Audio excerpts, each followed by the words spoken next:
Hey everyone, my name is Chris. Thanks for taking the time to watch the video here today. So what we're going to do today is a deeper dive of the new model year 23 X3.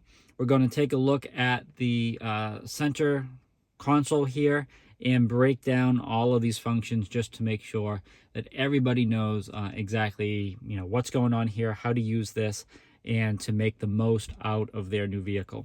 So the very first thing that we have in the center here is it's broken down to several parts. The first one is we have the shifter right in the center. We have the iDrive controller over to the right side. We have the start-stop over here to the left. Below the start-stop is basically your driving modes, auto hold, brake, the emergency brake down here. Above the start-stop is going to be if you have the parking assistant package or park distance control sensors. This is shutting off traction control, all those sorts of things.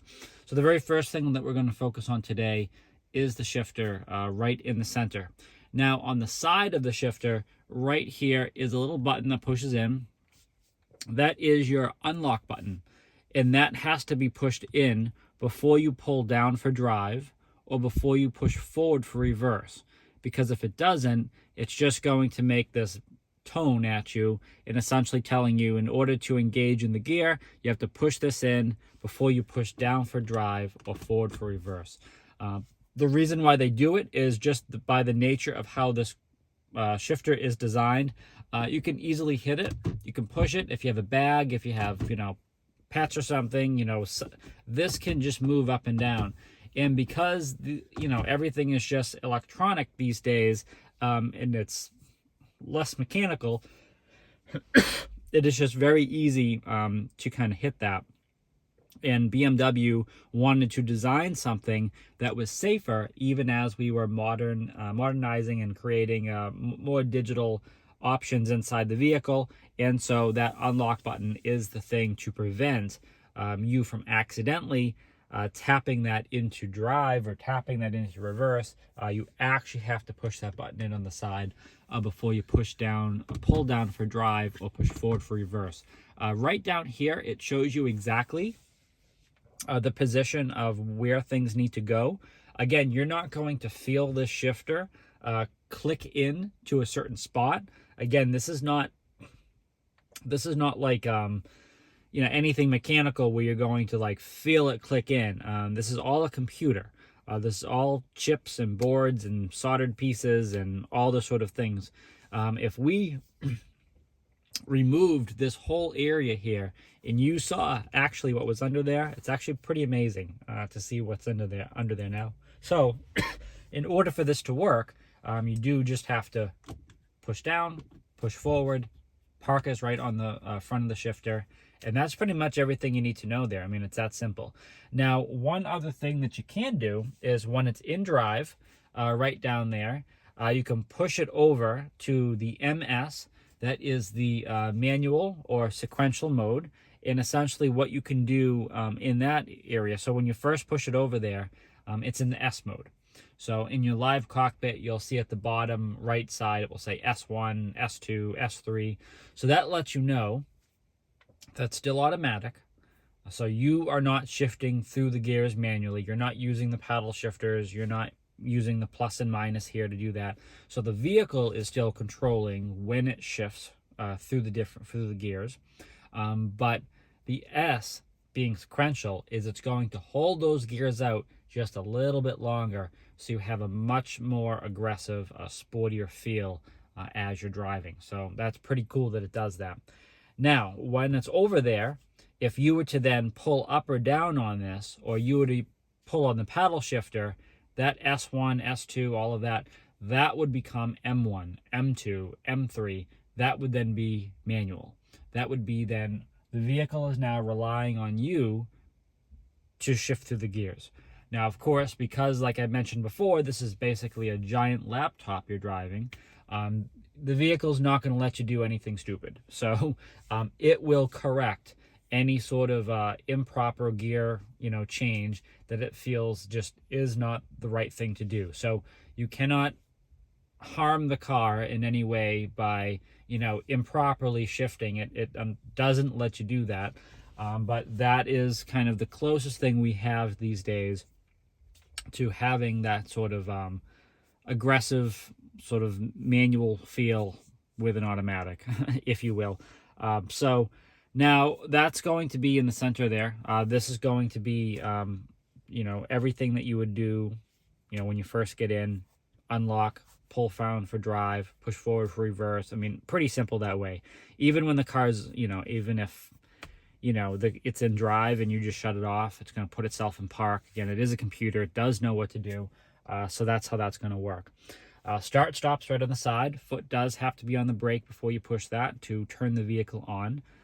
If I was to just, push this here right now, accessories would come on, but it would ask me to put my foot on the brake before I press the start stop to do that. Let's focus on what's happening below your start stop. This is your driving modes. We're starting with the first three here is your different, what the BMW calls your driver experience modes. So comfort is the default. That means every time you turn on the vehicle, it starts in comfort mode, no matter what. We can't override that. We can't change that it starts in comfort mode. That's just the default that's programmed into the iDrive system. Comfort is a balanced setting between your Sport and your Eco Pro. So what does Sport do? Sport gives you more horsepower. It gives you more torque. It stiffens up the steering. It opens the exhausts. And both exhausts, I should say, because by default, you should only have one exhaust open when you turn the vehicle on in comfort mode. When you go into Sport, it opens both of those flaps back there, and things are much more aggressive. Now, depending on your vehicle, depending on the packages, the level of equipment, and the options you have, Sport could mean much more. The more options and equipment that you have in the vehicle, the more Sport can really tap into that. If you have the adaptive M suspension, Sport does a little bit more. Okay, so really depending on the equipment and the level of technology in the car is really going to determine how much or how little these driving modes do for you.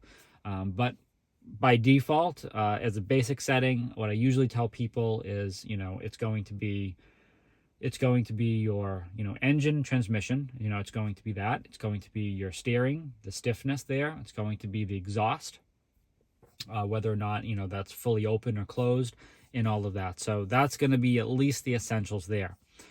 Eco Pro is going to be pretty much the opposite of everything I just said. So while Sport is trying to be much more aggressive, much more dynamic, much more fun that way, Eco Pro is going to be much more comfortable, pulling back. It is going to sacrifice a little bit of the climate comfort for efficiency, less horsepower, less torque.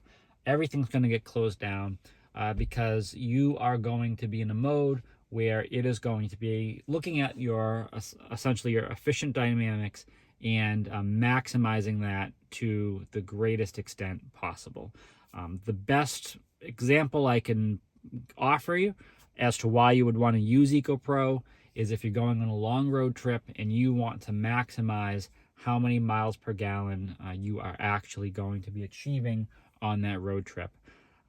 I've used it quite a few times on longer road trips, and it does work very well. So probably not something I would want to use in the city, simply just because of the whole start-stop aspect of it, the lack of power and torque. I mean, I want to have that when I'm merging on the highway and doing certain things like that.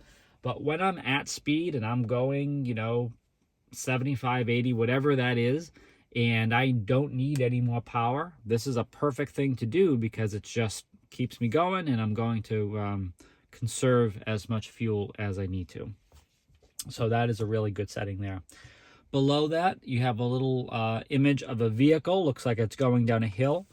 That is your hill descent control. Now that can be operated through the cruise control toggle switch, that plus and minus there. Once you press this on your live cockpit, it'll ask you to set a speed. That little toggle switch plus and minus is how you do that.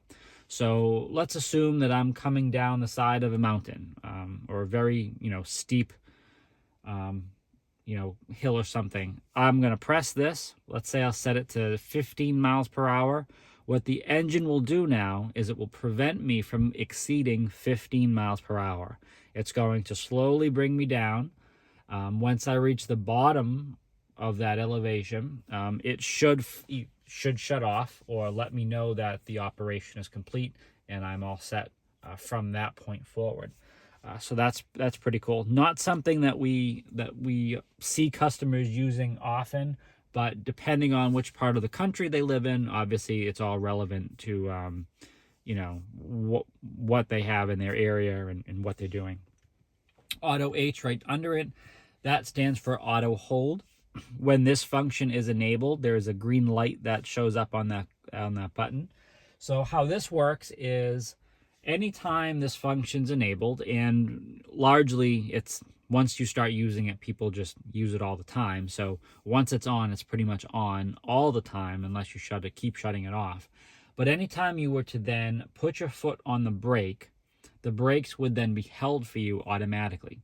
And what that means is you don't have to keep your foot pressed on the brake pedal the entire time you're stopped. So the best example I can give for this is heavy traffic. Maybe you're coming out of a city and it is just bumper to bumper. It is just, stop and go. And it's like a 2-3 hour event. That's pretty terrible. So what you would do is turn this on. You'd press Auto H. The next time you come to a stop, you would firmly put your foot on the brake as you always would. But then you would notice on the live cockpit, right under it says Auto H, it will show the little brake symbol. Actually, it will show this. That's letting you know that the brakes are going to be held for you automatically, and you don't have to keep your foot pressed on the brake pedal. And then when you're ready to go again, you tap the accelerator, start moving again, and then you're ready to go until you need to brake again. And the reason why you would do this is for those conditions where you have heavy traffic, it will relieve a lot of muscle fatigue. Or if you're doing, especially like city driving and things like that, usually more when you're doing a lot of stop and go movements where you're going from the accelerator to the brake often enough. It is those moments that you would be pressing on the brake where you can then kind of pull your legs back, pull your feet back, and you don't have to keep it down there. It does sound like a minor thing, but on a long road trip, I can tell you the relief of not having that muscle fatigue because you're using this technology, it's amazing. A lot of customers are, not quite sure about it, but then when they start to use it, they come in a couple weeks later, they're like, where has this been my whole life? This thing is awesome. This works so well.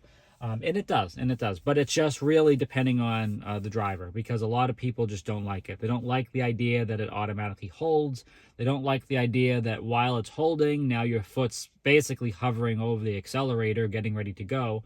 It's completely reverse of how you know how to drive, but at the same time, it's pretty cool, the technology, and it works really well. So if you're interested, you want to give it a shot, definitely try it out. It is there to help you. Not make things more complicated, so definitely give that a shot. And right in the center there is going to be your emergency brake. We're going to pull up to activate or push down to deactivate. So that's how that will work. Now, hanging out over here on the right side of your control area is going to be your traditional iDrive controller. Now, you have your iDrive controls right on top here. So you have your map, your nav, media, and comm. That is going to mirror your home screen of your iDrive system. So running along the left side of your iDrive system is media, comm, nav, and they have car and then apps. So that's how that's going to work. So you can easily push one of these buttons there to bring that up automatically. And once you do, you can use this wheel. You can twist this left and right just like this. That is allowing you to scroll up or down any menu that you find yourself in. If you need to go left or right of that menu, let's say you're in a sub menu and you're like 3 or 4 deep, you can move left or right. You can push yourself back. You can do whatever you need to do. This wheel goes up, down, left, right. It does everything. Turns this way, push down on the surface to select something. Now, some of our vehicles, the surface of this is actually a touchpad where you can input data, numbers, letters, characters, into the iDrive system, depending on where you are and what you're doing. So if you were under navigation and you were spelling that you wanted to go to Whole Foods or Target or a BMW center, you could actually be writing on the surface the name of this location or the letters or numbers, and it would be inputting that data into the iDrive. Now, a couple disclaimers with that, because lately the chip shortage has affected, well, everyone and everything really. So a lot of our new vehicles featuring this iDrive controller is coming without the touchpad.